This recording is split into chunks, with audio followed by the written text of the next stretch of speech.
The Huntress and the King Elk, June 5th, 1882.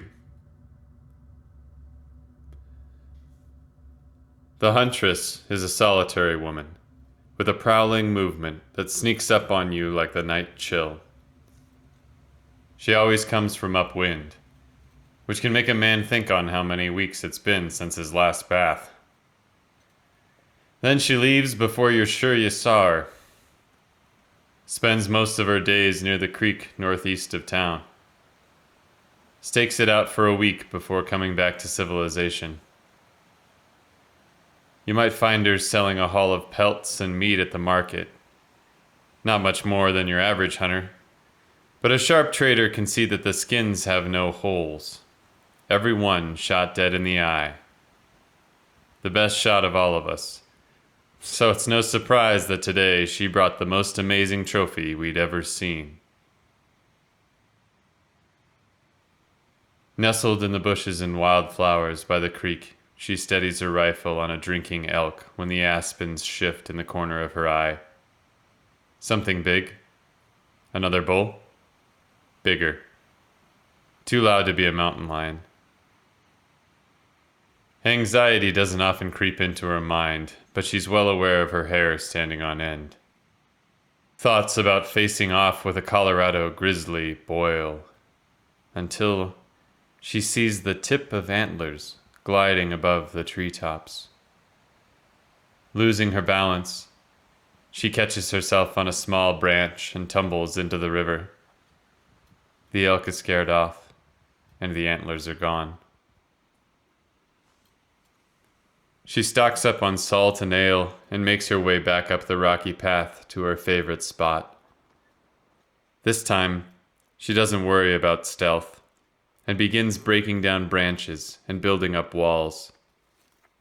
This wasn't the first blind she'd built, but she takes all day. She spends hours meticulously weaving the wood into a beautiful dome and closes herself inside. The waiting is actually her favorite part.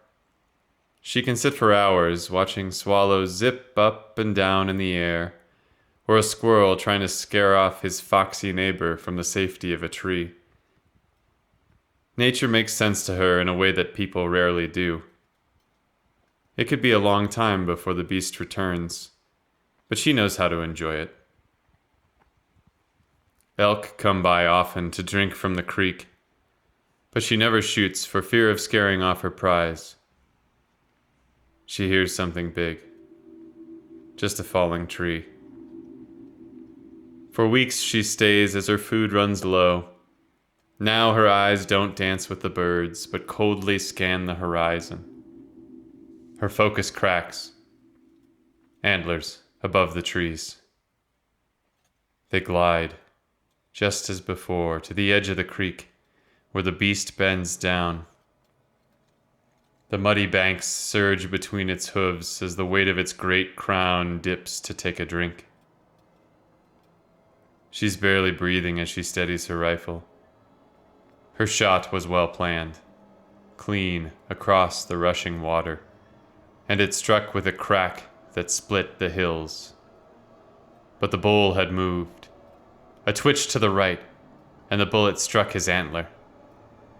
It hit the ground with a dull thud of a falling tree, and the king elk was gone. The antler was sold later that day to a wealthy refinery owner, who claims he lost it in a long night of whiskey and card playing. The huntress made her home by the creek, and stayed long after others had gone, until her last breath, and she could wait.